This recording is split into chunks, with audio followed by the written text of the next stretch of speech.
My name's Deborah, and let me paint you a picture of my family. There's my mom, Karen, yeah, fitting name, I know. She's all about her career and freedom. Then there's my dad, Tom, who's about as useful as a screen door on a submarine when it comes to parenting. My sister, Jessica, is 14 years older than me and couldn't care less about my existence. I came into this world as an unwelcome surprise. Mom was 42 when she found out she was pregnant with me. She thought it was menopause at first. Guess the universe has a twisted sense of humor. When she finally dragged herself to the doctor, it was too late to take care of it, if you catch my drift. From what I pieced together over the years, it went something like this. Tom, what the hell are we going to do? Mom probably screeched, pacing around their bedroom. Dad, being the spineless wonder he is, probably just shrugged. I don't know, Karen. Maybe we should talk to my dad? And that's how Grandpa Joe got roped into this mess. He's loaded and lives in Canada, but he flew down to play peacemaker. Karen, Tom, listen, he must have said, all calm and collected. I know this isn't what you planned, but it's happening. I'll help you out financially. Just give this child a chance. Mom, being the career-obsessed woman she is, probably huffed and puffed before finally agreeing. Fine, but I'm not letting this kid derail my life. And that, ladies and gentlemen, is how I, Deborah, came to be. Born premature, with a whole host of health problems, and into a family that saw me as nothing more than an inconvenience. My early days were spent more in the hospital than at home. Mom couldn't be bothered to show up most of the time. It was Dad and Aunt Sarah who took turns keeping watch over my incubator. Aunt Sarah, now there's a saint if I ever met one. No kids or husband of her own, she latched onto me like a lifeline. While my own mother was probably off closing deals and climbing the corporate ladder, Aunt Sarah was there, holding my tiny hand through the incubator's holes, whispering words of encouragement. When I finally got to go home, Grandpa Joe swooped in again. Our house wasn't big enough for 2 kids, apparently. So, he bought us a new one. Growing up in that house was like living in a museum. Look, but don't touch. Don't make noise. Don't exist too loudly. I learned pretty damn quick that I wasn't part of the exhibit, just some unwanted artifact they couldn't get rid of. Mom and Dad were always working. When they weren't, they acted like I was some kind of leech, sucking the life out of them. We had a parade of nannies coming through the house. Some were nice, some weren't, but none of them stuck around long enough to matter. Jessica, my so-called sister, might as well have been a stranger living in the same house.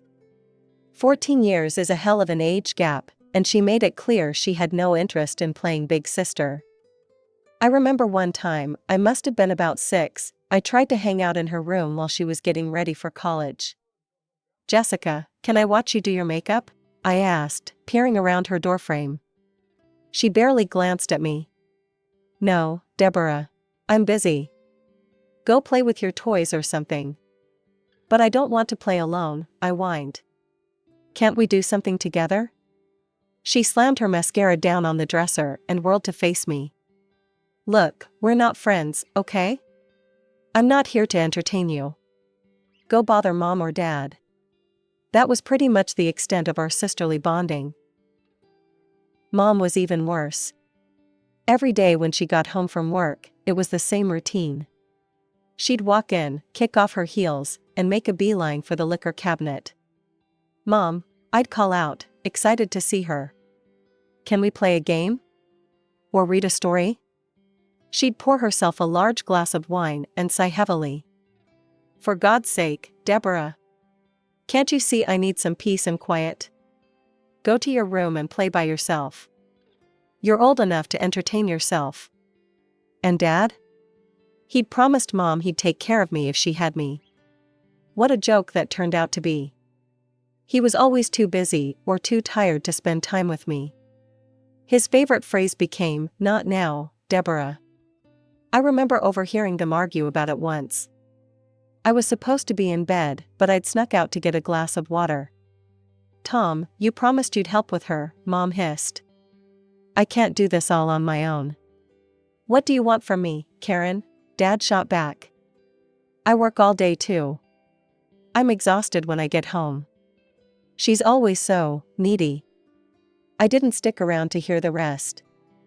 I'd heard enough to know where I stood in their eyes, a burden, an obligation, a mistake they were stuck with. After a while, I stopped trying. What was the point? I learned to entertain myself, to be quiet, to stay out of their way. I became a ghost in my own home, drifting from room to room, trying not to disturb the real family. The only bright spot in my life was Aunt Sarah. She lived nearby, and I started spending more and more time at her place.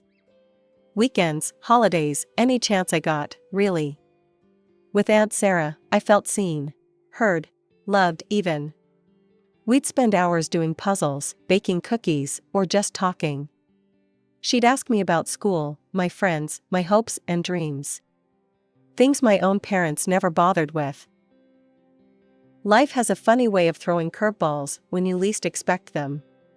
I was 14, minding my own business, trying to survive another day in the emotional wasteland I called home, when my parents dropped a bombshell on me. "Deborah," Mom said, her voice unusually chipper. "We have wonderful news. Your sister Jessica is getting married, and she's pregnant." Dad chimed in, grinning like an idiot. "We're going to be grandparents." I forced a smile, wondering why the hell they were telling me this like I should be jumping for joy. "That's great," I managed to say.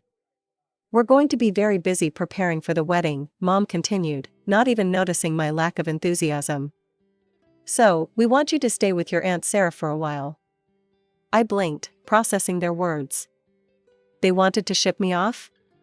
Because of a wedding?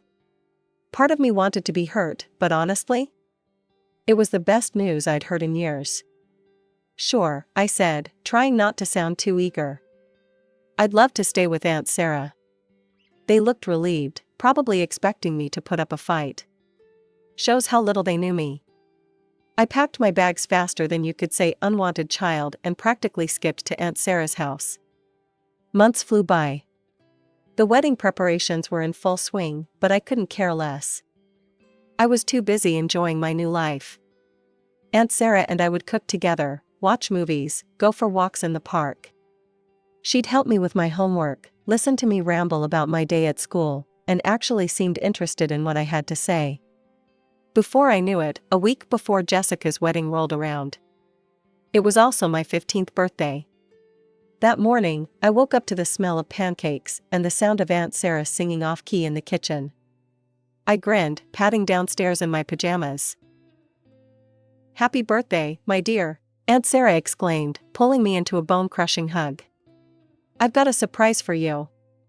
She handed me a beautifully wrapped box. "It's from your grandfather, he sent it yesterday." I tore into the wrapping paper, my eyes widening as I revealed a brand new smartphone, the latest model, no less. I dialed Grandpa Joe's number, my heart racing with excitement. "Hello, birthday girl," his warm voice filled the line. "Do you like your present?"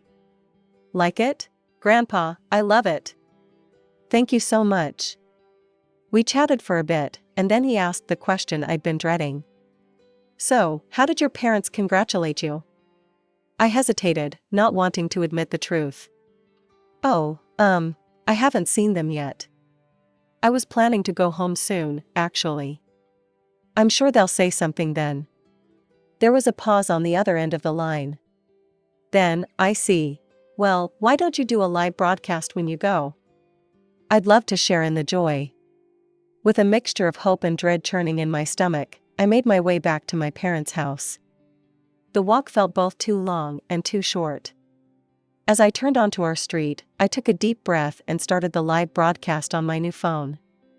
"Hey, Grandpa," I said, trying to sound cheerful. "I'm on my way to see Mom and Dad now. Thanks again for the awesome phone." I chatted away as I walked, filling the silence with babble about my morning with Aunt Sarah and how excited I was about my birthday. But as I approached our house, a sense of unease crept over me. "Well, here we are," I announced to the camera, climbing the front steps. I hesitated for a moment before pushing open the door. "Mom? Dad? I'm home." Silence greeted me. The house felt eerily quiet, almost abandoned. I frowned, panning the camera around the empty living room. Guess they're not down here, I muttered, more to myself than to Grandpa.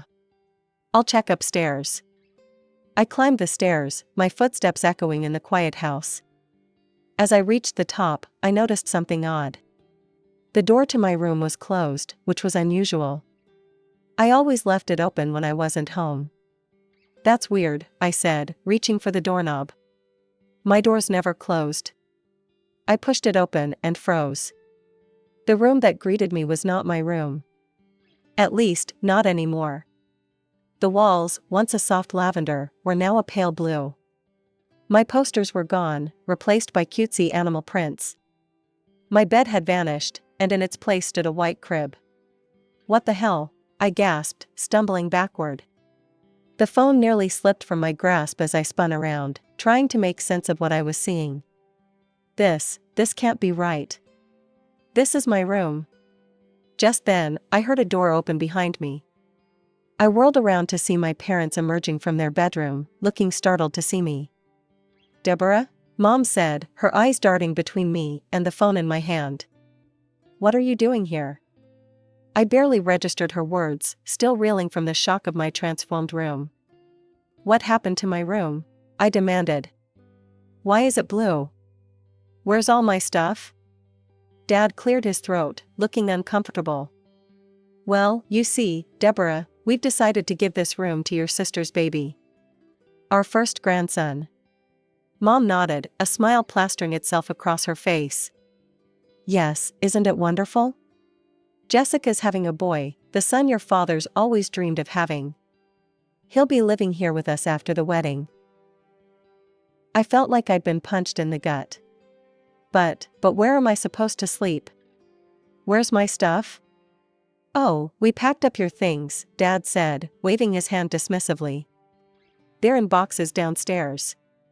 You should take them with you when you leave. We don't want them cluttering up the place. I stared at them, unable to comprehend what I was hearing. Leave? What do you mean, leave? This is my home. Mom's smile faltered for a moment before she forced it back into place. Deborah, dear, you have to understand. With Jessica and her husband moving in, and the baby on the way, well, there's just no room for you here anymore. I stood there, frozen in disbelief, my mind reeling from what I'd just heard. Suddenly, a surge of anger welled up inside me, pushing through the shock. No, I said, my voice shaking. No, I won't leave. This is my home too. You can't just throw me out like I'm nothing. Mom's fake smile vanished, replaced by a look of irritation. For heaven's sake, Deborah. Don't be difficult. Difficult? I spat back. It's my birthday, and you're kicking me out. You didn't even remember, did you? Dad rolled his eyes. Your birthday? Is that what this tantrum is about? We don't have time for this nonsense. Their callousness hit me like a physical blow. I felt tears welling up in my eyes, but I blinked them back furiously. How can you be so cruel? I'm your daughter. A daughter we never wanted. Mom snapped, her composure finally cracking. Do you have any idea how much you've cost us? How much attention you've demanded? We're exhausted, Deborah. Dad nodded, his face twisted with annoyance. We didn't want a second child. You were a mistake, an accident. And now, we finally have a chance at the family we always wanted. Their words cut deep, each one a knife to my heart. I watched in stunned silence as they grabbed the bags they'd packed with my belongings and started shoving them out the front door. There, Mom said, dusting off her hands. Now take your things and go to your precious Aunt Sarah. She loves you so much, let her deal with you. I couldn't move, couldn't breathe. This couldn't be happening. It had to be a nightmare. What are you waiting for? Dad barked. Get out. We have a wedding to prepare for, and we don't need you here complicating things. That's when the dam broke. Tears streamed down my face as the full weight of their rejection crashed over me. How could you do this to me? I sobbed. I'm your child. Stop it, Mom hissed, glancing nervously at the windows. You're embarrassing us. The neighbors will hear. Good, I shouted through my tears. Let them hear. Let everyone know what kind of people you really are. Dad grabbed my arm, his fingers digging in painfully. That's enough, he growled, practically dragging me to the door. Get out, now. And don't come back. With one final shove, I found myself on the front porch, my bags scattered around me. The door slammed shut behind me with a finality that echoed in my bones. I don't know how long I sat there, sobbing on the steps. Eventually, I gathered my things and started the long, miserable walk back to Aunt Sarah's. The bags felt impossibly heavy, weighed down by more than just my possessions. As I trudged along, sniffling and wiping my eyes, a familiar voice suddenly cut through my misery. Deborah, can you hear me? I jumped, looking around wildly before realizing the voice was coming from my phone. With a jolt of horror, I remembered the live broadcast. Grandpa had seen everything. Grandpa? I stammered, lifting the phone with trembling hands. Oh, sweetheart, he said, his voice thick with emotion. I'm so sorry you had to go through that. Look, we'll sort this out, I promise. For now, go to Sarah's. We'll see each other at the wedding in a few days, okay? Try to enjoy your birthday. Somehow, his words managed to calm me down a little. By the time I reached Aunt Sarah's, my tears had mostly subsided. She took one look at me, standing there with my bags and puffy eyes, and pulled me into a fierce hug. Aunt Sarah, bless her heart, insisted we celebrate my birthday properly. She let me invite a few friends over, baked a cake, and did her best to make the day special. The day of Jessica's wedding arrived. I hadn't been invited, of course, but Aunt Sarah insisted we go anyway. So there I was, decked out in my best dress, feeling like an imposter as we walked into the reception hall. I spotted Grandpa Joe almost immediately. He was sitting at a table near the front, his back ramrod straight, radiating an energy that made me nervous. Before we even had time to say hello, the newlyweds made their grand entrance. Jessica looked radiant in her white gown, beaming as she clung to her new husband's arm. Mom and Dad followed, pride evident in their faces, and I felt a pang in my chest. The reception progressed with toasts, dinner, and the usual festivities. As the congratulatory speeches began during the festive dinner, Grandpa Joe suddenly stood up. I have something to say, he announced, his voice ringing out across the hall. Every head turned. Jessica and her groom looked confused. Mom and Dad went pale. Grandpa Joe marched to the front of the room, commandeering the microphone from the stunned best man. Ladies and gentlemen, he began, I apologize for interrupting this joyous occasion, but there's a grave injustice that needs to be addressed. He then launched into a detailed account of how my parents had treated me. He spared no detail, from their resentment of my birth to the cruel way they'd kicked me out on my birthday. With each word, the guests' expressions changed from confusion to shock to outrage. Mom tried to interrupt, her face beat red. Jessica was crying now, mascara running down her cheeks. Her new husband looked uncomfortable, shifting in his seat. The guests were whispering among themselves, shooting scandalized looks at my parents.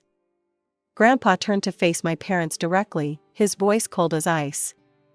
So let me make this clear. I'm changing my will. Every cent I have will go to Sarah and Deborah. Tom, Karen, Jessica, you're cut off. Completely. The reception hall erupted into chaos. Mom let out a strangled cry, Dad's face turned an alarming shade of purple. Jessica wailed something about her ruined wedding. But Grandpa wasn't done. He walked over to where Aunt Sarah and I sat, shell-shocked by the spectacle. Come on, girls, he said gently. We're leaving. We don't need to stay where we're not wanted. In a daze, I stood up and followed him. As we walked towards the exit, I could feel every eye on me. Some looked sympathetic, others judgmental. I kept my gaze fixed on Grandpa's back, willing myself not to cry. The morning after the wedding disaster, I woke up to the sound of insistent knocking on Aunt Sarah's front door. Bleary-eyed and still processing the events of the previous day, I stumbled downstairs to find Mom and Dad on the porch, looking a strange mix of desperate and contrite. "Deborah, sweetie," Mom cooed, her voice sickeningly sweet. "We need to talk. We want you to come home, honey. We're so sorry about everything. We love you, we really do." I felt a surge of anger rising in my chest. "Love me? You kicked me out. You said I was a mistake." They launched into a litany of apologies and explanations, each one more pathetic than the last. But as I stood there, listening to their desperate pleas, a realization hit me like a ton of bricks. This wasn't about me at all. "This is about the inheritance, isn't it?" I said, cutting off Dad mid-sentence. Their faces fell, confirming my suspicions. They didn't want me back, they wanted Grandpa's money. "Get out," I said, my voice shaking with anger. "I don't want to see either of you ever again." I slammed the door in their faces, leaning against it as I tried to calm my racing heart. But my parents weren't done. Over the next few days, they showed up repeatedly, each time more insistent than the last. They called, they sent emails, they even tried to rope in other family members to convince me. It all came to a head about a week after the wedding. I was home alone when I heard a commotion outside. To my horror, I saw Mom and Dad trying to force their way past Aunt Sarah, who had just returned from the grocery store. "She's our daughter," Dad was yelling. "You can't keep her from us." Something in me snapped. I'd had enough of their manipulation, their lies, their sudden concern for my well-being now that money was on the line. "Aunt Sarah," I called out, my voice steadier than I felt. "I want you to be my legal guardian." The words hung in the air for a moment. Then Aunt Sarah's face broke into a wide smile. "Oh, sweetie, I'd be honored." With Aunt Sarah's help, we contacted a lawyer the very next day. The process wasn't easy, there were forms to fill out, interviews to conduct, and a court hearing to attend. But through it all, I held on to one piece of evidence that I knew would make all the difference: the video from my ill-fated birthday visit home. The day of the court hearing arrived, and I felt sick to my stomach. My parents were there, of course, playing the role of concerned, loving parents to the hilt. But when the judge asked for evidence, and we played that video, the one where they kicked me out, where they told me I was unwanted, the atmosphere in the courtroom changed. I'll never forget the look on the judge's face as she watched my parents callously toss me aside. When the video ended, she turned to them, her expression hard. "In all my years on the bench," she said, "I've rarely seen such a clear case of parental neglect and emotional abuse." The ruling came swiftly after that. Aunt Sarah was granted full legal guardianship, and my parents' rights were terminated.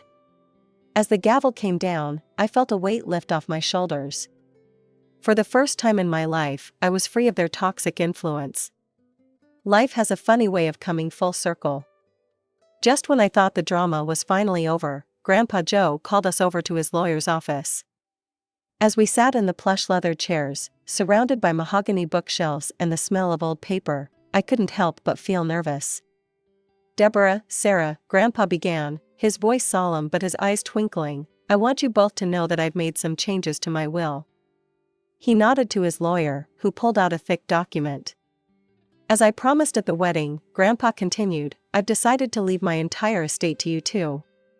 Tom and Karen are officially disinherited." I sat there, stunned.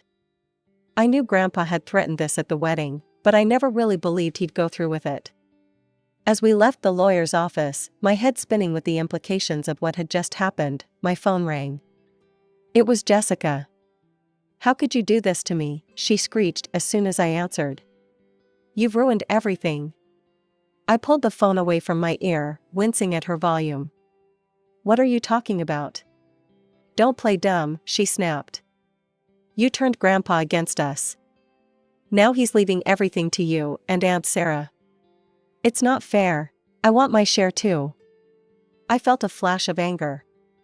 After everything that had happened, after the way they'd all treated me, she had the nerve to demand money? Look, Jessica, I said, trying to keep my voice level, I didn't ask for any of this. It was Grandpa's decision, not mine. But you must have manipulated him somehow, she insisted. You've always been jealous of me. This is your revenge, isn't it? I took a deep breath, counting to 10 in my head before responding. Jessica, I'm sorry you feel that way. But I had nothing to do with Grandpa's decision. If you want to change his mind, you'll have to talk to him yourself. Maybe I will, she huffed. And don't think this is over, Deborah. You can't just waltz in and steal what's rightfully ours. As she hung up, I felt a mix of emotions, anger, sadness, but mostly just exhaustion. And then I decided to focus on my future. I threw myself into my studies, determined to ace my exams and get into a good college. Aunt Sarah helped me research schools, majors, and scholarship opportunities. Sure, my family situation was far from perfect. There would probably be more drama with Jessica, my parents, and the inheritance down the line. But for now, I had a loving home with Aunt Sarah and Grandpa Joe, a bright future ahead of me, and the strength to face whatever challenges came my way.